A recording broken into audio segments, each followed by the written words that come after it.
தமிழ் தலைவன் நேயர்களுக்கு வணக்கம். இன்று செந்தமிழன் சீமான் தலைமையில், இதற்கு முன்பு செந்தமிழன் சீமான் தலைமையிலான நாம் தமிழர் கட்சியில் பயணித்த நம்ம அருள்ராம் அவர்கள் மீண்டும் இணைந்தது குறித்தான ஒரு மிக முக்கிய செய்தியை பார்க்கவிருக்கின்றோம். நாம் தமிழர் கட்சியிலிருந்து சென்றவர்கள் பெரும்பாலும் மீண்டும் நாம் தமிழர் கட்சியில் பயணிக்க வேண்டும் என்று பெரிதும் ஆசைப்படுவார்கள். காரணம், நாம் தமிழர் கட்சியை போன்று உறுதிப்பாடான ஒரு கட்சி என்பது தமிழ்நாட்டில் எங்குமே இல்லை என்பதுதான் நிதர்சனமான உண்மை.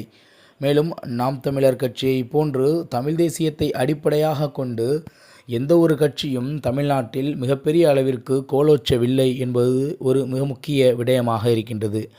அந்த அடிப்படையில் தமிழ் தேசியத்தை ஏற்று விரும்பி அரசியல் செய்ய வந்தவர்கள் மீண்டும் மீண்டும் விரும்பக்கூடிய ஒரு இடமாகவும், மீண்டும் மீண்டும் தன்னை அரசியல் படுத்தி கொள்ள விரும்பக்கூடிய ஒரு இடமாகவும் நாம் தமிழர் கட்சி இருக்கின்றது.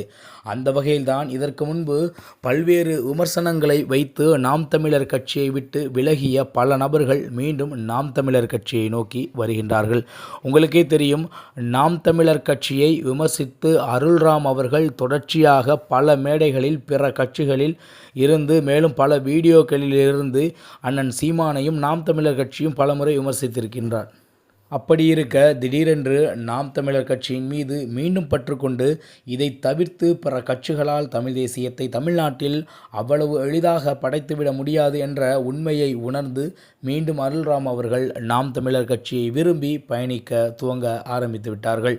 இதைபோன்று தொடர்ச்சியாக நாம் தமிழர் கட்சியை சார்ந்த பல முன்னணி பேச்சாளர்களாக இருக்கட்டும், அதே நேரத்தில் பேச்சாளர்கள் அல்லாத கட்சியை சார்ந்த நிர்வாகிகளாக இருக்கட்டும், முன்னாள் நிர்வாகிகளாக இருக்கட்டும், யாராக இருந்தாலும் நாம் தமிழர் கட்சியை நிச்சயமாக மீண்டும் ஒரு முறை பயணிக்க வேண்டும், அதில்தான் தமிழ் தேசியத்தை நாம் அடைய முடியும் என்ற பேருண்மையை ஒற்றுக்கொண்டே தீருவார்கள்.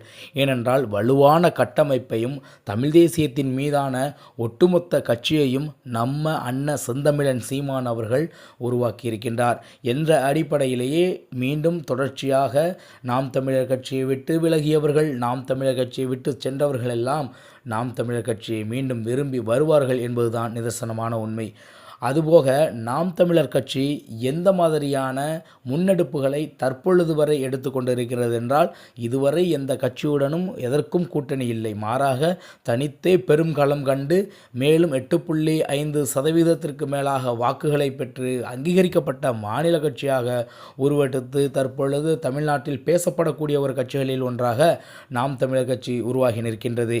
யார் கட்சியில் இருந்தாலும் யார் கட்சியில் இல்லாவிட்டாலும் செந்தமிழன் சீமான் தலைமையிலான நாம் தமிழர் கட்சி என்பது மிக தெளிவானதொரு கண்ணோட்டத்தோடு அரசியலில் பயணம் செய்து கொண்டிருக்கின்றது. அந்த அரசியல் பயணத்தின் ஒட்டுமொத்தத்தின் லட்சியமாக இருப்பது 2026 தேர்தலாக இருக்கின்றது. இந்த 2026இல் நிச்சயமாக செந்தமிழன் சீமான் தலைமையிலான நாம் தமிழர் கட்சி மிகப்பெரிய வெற்றி இலக்கை அடையும் என்பதுதான் ஆய்வறிஞர்களின் கருத்தாக இருக்கின்றது. அந்த அடிப்படையிலேயே இவர் மட்டுமல்ல, இன்னமும் கட்சியை விட்டு சென்றவர்கள் பலர் நாம் தமிழர் கட்சிக்கு வர வாய்ப்புகள் அதிகமாக இருக்கின்றது.